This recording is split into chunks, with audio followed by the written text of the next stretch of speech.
Nature is a beautiful thing, yet it can be dangerous and frightening if you're not prepared to face the horrors within.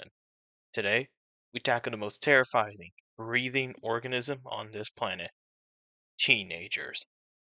Remember, if you want to make it out alive, you got to be.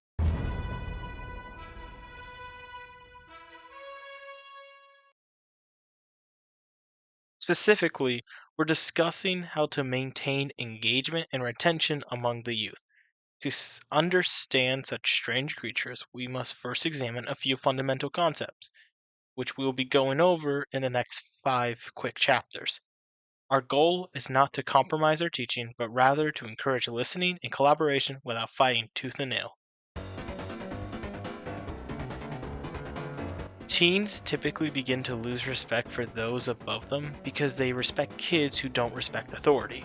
However, the kids they follow often don't respect authority in an edgy way, rather, they are too oblivious to understand the gravity of their own actions. The lack of remorse or care for their action therefore appears cool when in fact the only difference between said cool kid and a lamppost is only one of them has a bright future. This is what can be observed as the Dunning-Kruger effect, and which for simplicity's sake, the Dunning-Kruger effect is where someone is simple-minded believes they are intelligent, while someone who is intelligent will believe they are simple-minded. The bottom line for this is you got, when it comes to ministering to the youth, you got 3 groups. The kids who want to be there, the kids who kind of want to be there, and the kids who kind of don't want to be there.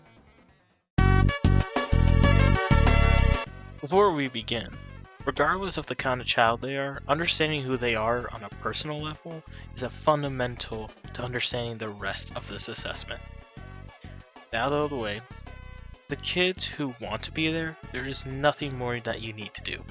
Just figure out what they like about church and keep going, so long as it doesn't compromise the main goal of ministry. For the kids who are on the fence, you need to figure out what specifically is putting them on the fence. They do like it, but something's stopping them. Maybe it's an external influence. Maybe their parents are struggling just to get them there. Or maybe it's something within the church. Maybe their friends are distracting them. Or something along those lines.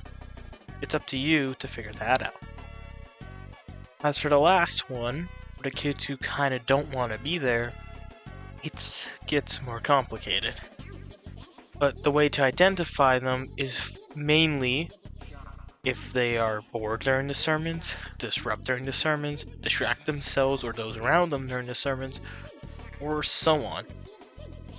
Typically, though, if they're doing stuff during the sermons, they're also going to be doing stuff outside of the sermons in small groups. So be advised.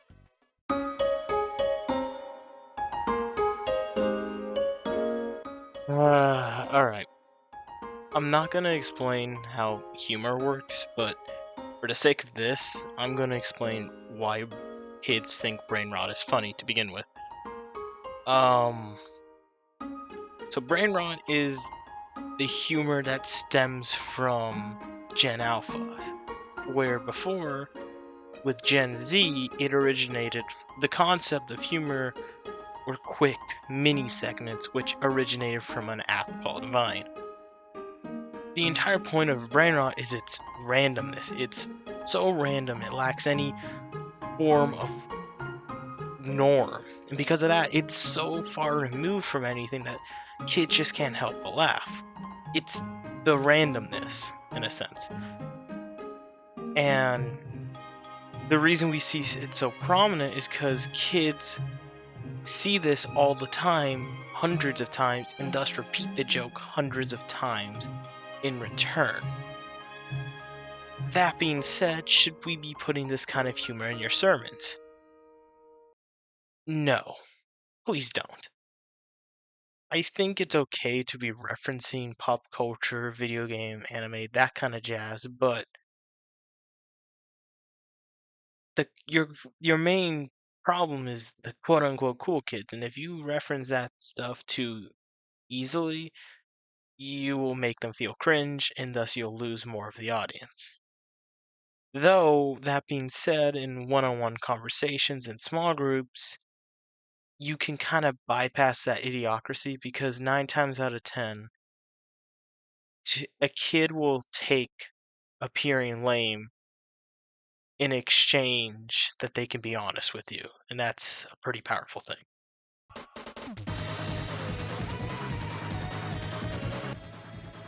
Now, how do you deal with a kid who doesn't want to be there? In a sermon, all you can really do is just separate them from the kids they're distracting. But for small groups, that's a bit different because it depends on their age range, their ego, and the reason they don't want to be there. Younger kids typically have shorter attention spans, so do as you will with that. And older kids, it's their ego. They don't want to appear weaker, so yeah, both of them, it kind of comes down to the same solution. Just make an emphasis that kids who listen get rewarded, and sure enough, the young kid will sharpen up and the older kid will drop his ego. However, if you got a bigger group of kids who are all being dysfunctional, then begrudgingly you must ask them to leave. Because if you don't, it will get worse and they'll drag more kids down with them. And it's better to remove a rotting wound than to let the infection spread. Now, I've already talked about what to do if a kid's learning, if a kid wants to be there, and if what a kid doesn't want to be there. But now let's talk about the middle ground.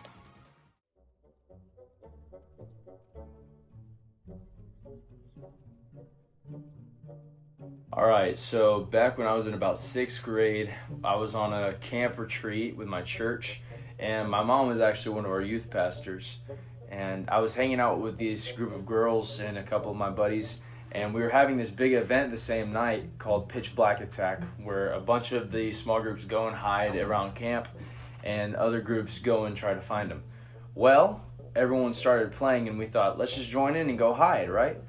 So we run off around camp by ourselves in the dark, and we see these big groups of cars and trucks and headlights, and we're like, oh, that's who's coming to find us. Okay, we'll just hide from them. Well, that was actually the search party looking for us. So we keep going and hiding from these people. We get to this big thing at Sky Ranch called Treetop Towers, and we hide in this hammock thing. And we stay there for a little bit, and we hear golf carts. So my buddy, he's like, okay, I'll go turn myself in. So he stands up and he goes, Tracy, Miss Tracy, I'm over here. And I hear, Aiden Alverson, get your butt out of there right now. So I take the walk of shame up to my mother, who's in a boot and a scooter because she had broken her ankle a couple weeks back. She pulls me to the side and just lets me have it. We go back to the main room, and there was apparently another couple that was out in the woods by themselves, and he ended up claiming that he didn't think she was very pretty, and she started crying, and then we got a good talking to from my mom, Chad, and my small group leader, and then we went back to our cabin, and my small group leader, before leaving the room, just goes, you guys are some idiots. Just leaves the room. Oh yeah. And one time in New Mexico, I broke a window with my buddy's butt. So, but that's another story. As you can see, with everything we've talked about and everything that's been addressed, with the right setting and the right influence, students will listen to you. And that ultimately is the key to it. I'm not going to restate everything, that's a bit redundant, but that concludes this episode of Thanks for stopping by.